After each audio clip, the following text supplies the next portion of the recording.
তৃণমূলের বিজয় উল্লাসের বোমায় মৃত্যু হয়েছিল চতুর্থ শ্রেণীর ছাত্রী তামান্নার। বর্ষপূর্তিতেও অধরা দোষীরা। জেলা শাসকের দফতরে বামেদের ডেপুটেশন। সরকার বদলেছে রাজ্যে, কিন্তু বদলায়নি বিচারহীনতার ছবিটা। ঠিক এক বছর আগে 2023 সালের 23শে জুন নদিয়ার কালীগঞ্জে উপনির্বাচনের পর তৃণমূল কংগ্রেসের বিজয় উল্লাসের সময় দুষ্কৃতীদের ছোড়া বোমার আঘাতে ছিন্ন বিচ্ছিন্ন হয়ে গিয়েছিল চতুর্থ শ্রেণী নিষ্পাপ ছাত্রী তামান্না খাতুন। আজ যে সেই মর্মান্তিক ঘটনার এক বছর পেরিয়ে গেল, মূল অভিযুক্তরা অধরা থাকায় ক্ষোভে ফেটে পড়ল বামপন্থী সংগঠনগুলি। দোষীদের দৃষ্টান্তমূলক শাস্তির দাবিতে মঙ্গলবার নদিয়া জেলা শাসকের দফতরে স্মারকলিপি জমা দেওয়ার পাশাপাশি একটি মৌন মিছিলের মাধ্যমে তীব্র প্রতিবাদ জানানো হয়। 2025 সালের কালীগঞ্জ উপনির্বাচনের ফল প্রকাশের পর তৃণমূল আশ্রিত দুষ্কৃতীদের তাণ্ডবে প্রাণ হারায় তামান্না। এই ঘটনায় 24 জনের বিরুদ্ধে সুনির্দিষ্ট লিখিত অভিযোগ দায়ের করা হলেও এক বছর কেটে যাওয়ার পর পুলিশ মাত্র 11 জনকে গ্রেফতার করতে পেরেছে। মূল অভিযুক্ত সহ বাকি 13 জন এখনও বুক ফুলিয়ে ঘুরে বেড়াচ্ছেন। তামান্নার মা শামিনে ইয়াসমিন গত এক বছর ধরে প্রশাসনের দরজায় দরজায় ঘুরে কেবলই বিচারের আশ্বাস পেয়েছেন, কিন্তু প্রকৃত বিচার পাননি। এখন দেখার বামেদের এই আন্দোলনের পর তামান্নার পরিবার শেষ পর্যন্ত সুবিচার পায় কিনা। নদিয়া থেকে গৌতম ঘোষের report, crime press, Bengal news.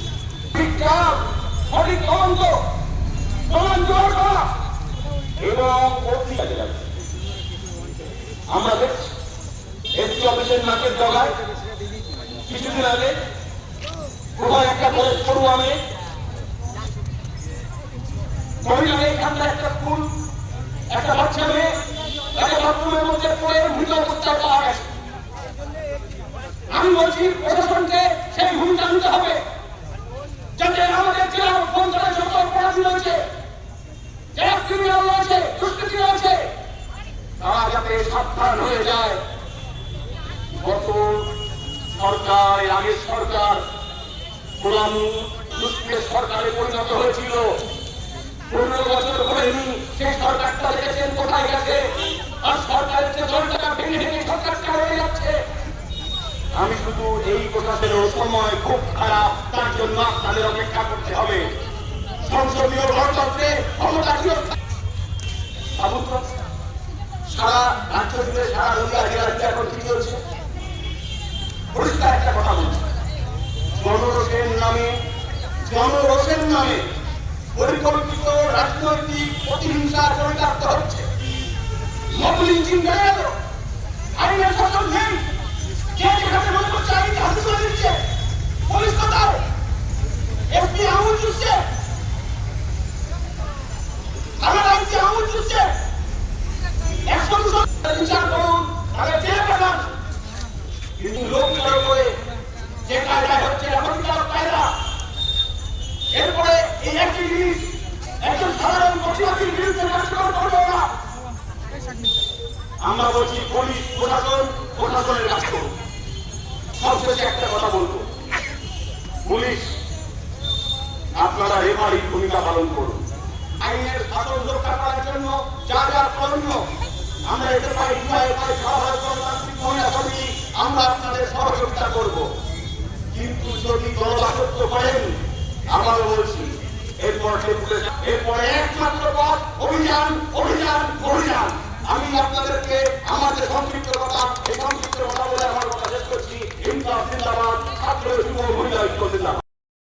কর্মসূচি আমাদের কর্মসূচি এসএফআই ডিওয়াইএফআই অ্যাডোয়া, অর্থাৎ ভারতের ছাত্র ফেডারেশন, ভারতের গণতান্ত্রিক যুব ফেডারেশন এবং সারা ভারত গণতান্ত্রিক মহিলা সমিতি নদিয়া জেলা কমিটির উদ্যোগে আজকে তামান্নার খুনের এক বছর।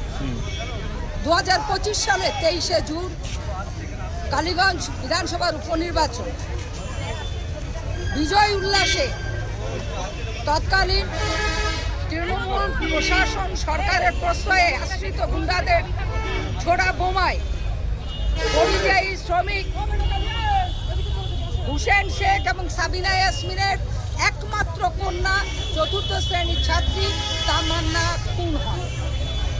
এই খুনের ন্যায় বিচার চেয়ে শাহবাগ গণতান্ত্রিক মহিলা সমিতি, ভারতের ছাত্র ফেডারেশন, ভারতের গণতান্ত্রিক যুব ফেডারেশন, আমরা কালীগঞ্জ থানায়, পলাশী থানায়, এসপির কাছে, ডিএমের কাছে আমরা ডেপুটেশন দিয়েছি, বিক্ষোভ মিছিল করেছি, প্রতিবাদ করেছি, সভা করেছি।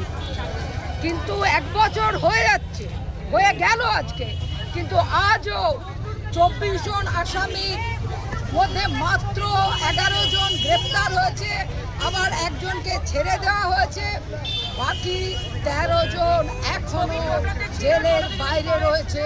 তারা প্রতিনিয়ত ওই শহীদ তামান্নার মা, তার পরিবার, এলাকার মানুষদের হুমকি তারা দিচ্ছে, সন্ত্রাস সৃষ্টি করছে।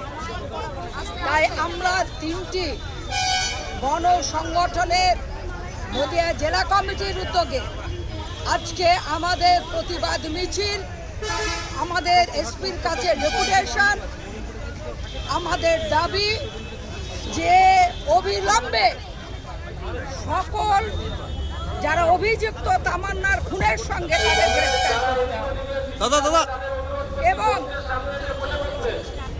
এই সময়কালের মধ্যে নদিয়া জেলার অভ্যন্তরে যে খুন, সন্ত্রাস, নারী নির্যাতন, নারী পাচার, নারী কেন্দ্রিক বিভিন্ন যে হোটেলে ব্যবসা চলে সেগুলো বন্ধ করতে হবে। অবৈধ মদের ঠেক, জুয়ার ঠেক, ভাটিখানা বন্ধ করতে হবে। এই নদিয়া জেলায় বিভিন্ন এলাকায় নারী ছাত্রী খুন হচ্ছে, ছাত্ররা আক্রান্ত হচ্ছে। অন্যতম হাসখালির 9ম শ্রেণীর ছাত্রীকে তার ইজ্জত লুট করে খুন করে তাকে পুড়িয়ে মেরে ফেলে হলো। আশানগর ভীমপুরের সংখ্যালঘু পরিবারের 12 শ্রেণীর ছাত্রীকে তার ইজ্জত লুট করে তাকে খুন করা হলো। কৃষ্ণনগরের 12 শ্রেণীর ছাত্রী সুতিবা আচার্যকে দিনের বেলায় পুড়িয়ে খুন করা হলো। অতি সম্প্রতি কুইন্স স্কুলের 1ম শ্রেণীর ছাত্রী তাকে নির্মমভাবে হত্যা করা হলো। আর এই এসপির নিরাপত্তার বলয়ের মধ্যে মহিলা মহাবিদ্যালয়ের সামনে কলেজ ছাত্রীকে দিনের বেলায় বাড়িতে ঢুকে গুলি করে খুন করা হলো।